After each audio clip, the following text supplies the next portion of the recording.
UN General Assembly. And the Bureau of the Fifth Committee plays an important role in planning the meetings of the committee, and processing documentation is one of our perennial challenges. So, Madam Ambassador, as the chair of the committee, in your view, what are the most important qualities for a language professional to successfully serve the Fifth Committee, either in meetings or in processing documentation? You have the floor. Thank you, Ms. Catherine Pollard, and the Secretary General of the Department for General Assembly and Conference Management for organizing this very important and ever-timely event. I note that we celebrate Chinese Language Day today, is it? Yeah. Yes. While language days for Spanish and English, respectively, will be celebrated next week, April 23rd. Thanks too to Madame Chef de Cabinet, who has had to leave with us, but for her important contribution to the discussion today. Excellencies, colleagues, ladies and gentlemen, good afternoon. I would like to express first my gratitude to the translators for their indispensable contribution to the work of the United Nations, and therefore to the promotion of peace, development, and human rights. Without them, needless to say, we would not be able to communicate and problem solve effectively. I welcome the memoranda of understanding signed between the UN Secretariat and various universities worldwide. This partnership is imperative in ensuring quality translation services which redound to the benefit of all member states. In order to reach lasting and substantive agreements on peace, development, and human rights, we need to literally speak each other's languages. This is made possible through the translation services provided at the UN. In this way, the DGACM has made an immeasurable contribution to promoting the principles contained in the Charter.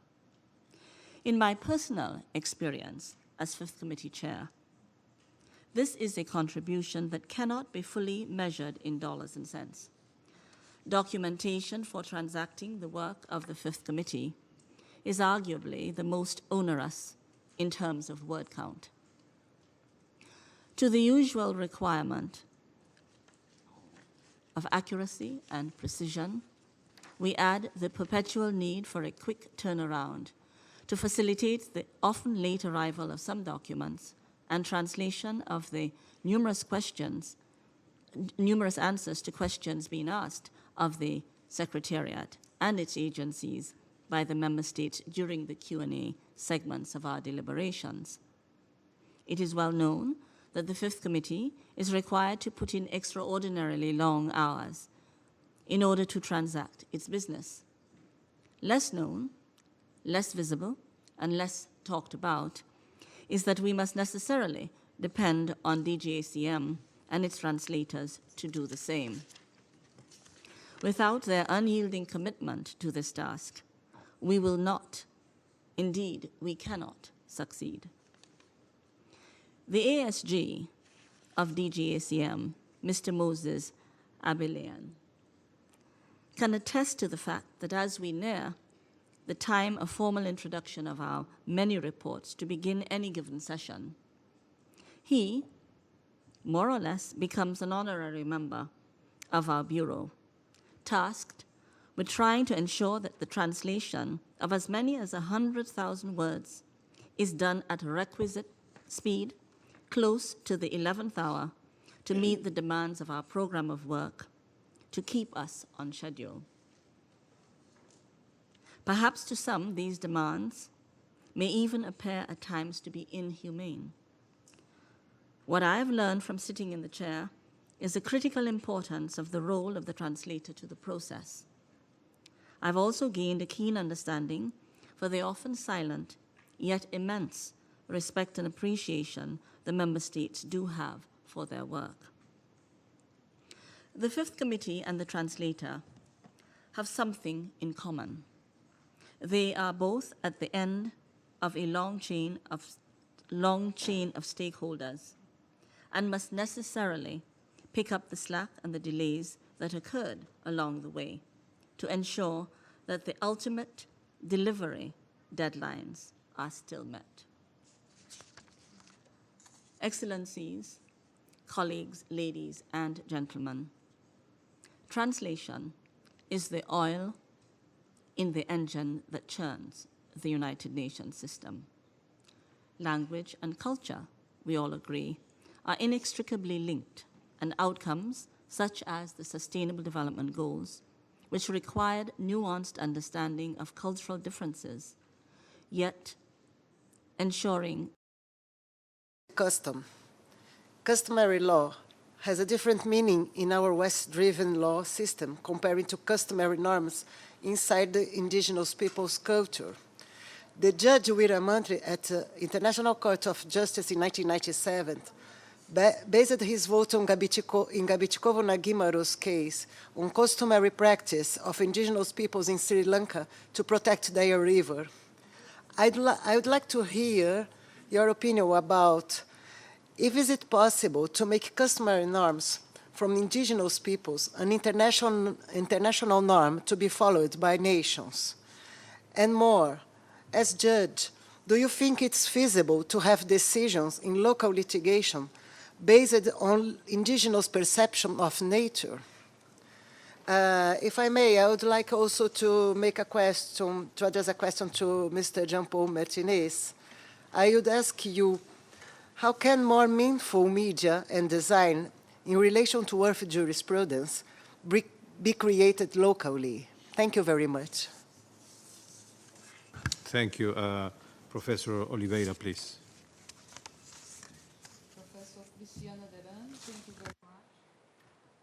Professor Cristiana Derani, thank you very much for the opportunity to talk one little more about this new worldview, how to implement it.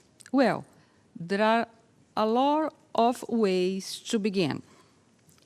We may begin by the philosophy, by the deep ecology, for instance. We may begin by the economy. We may begin by the education. But I think that the better way to begin to change is from the feeling. How do we feel the earth? How do we feel the alive beings? Even before to rethink the concepts, even before to plan the actions, it's important to pay attention on our feelings, What's the difference among the indigenous culture and other cultures? The indigenous cultures, they didn't lose their feelings. They express their feelings on the nature, their feelings with the birds. Some of them talk with the mountains, talk with the flowers, but we have loosened this interaction with the nature. When we ask something about the law, it's not the beginning, it's the end. But to achieve the end, we have at first to work about our feeling, about the way we feel the word, about the way we see the word, we hear the word. I think the better way is this. It doesn't matter to think if you don't feel. It doesn't matter to plan if you don't feel in our heart. It doesn't matter if you continue to be ashamed to talk about love. why not to talk about love, about life, about peace? I think that's the main lesson we could learn from the indigenous peoples around the world, not only in Latin America, but in many countries of the world. Thank you. Thank you. And now I give the floor to stakeholder 25. Whenever you see the red light, means that you have the floor. Could you introduce yourself? Thank you. Good afternoon. My name is Dora Guimarães. I'm the president of NGO Pachamama. I have a question for Mr. Germana as well. Mr. Germana, you said you were very touched by your recent experience with Nación Queros, with the visit you did there with the indigenous territory. Can you tell a little bit more about this, and from this experience, how the wisdom of the originary people can help us to return to a harmony with nature states, and how to do with the development? Thank you.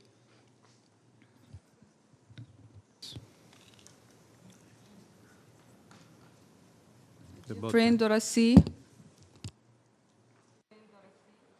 Doesn't work? It works now, does it? Doracy Guimarães, my dear friends, thank you for your question.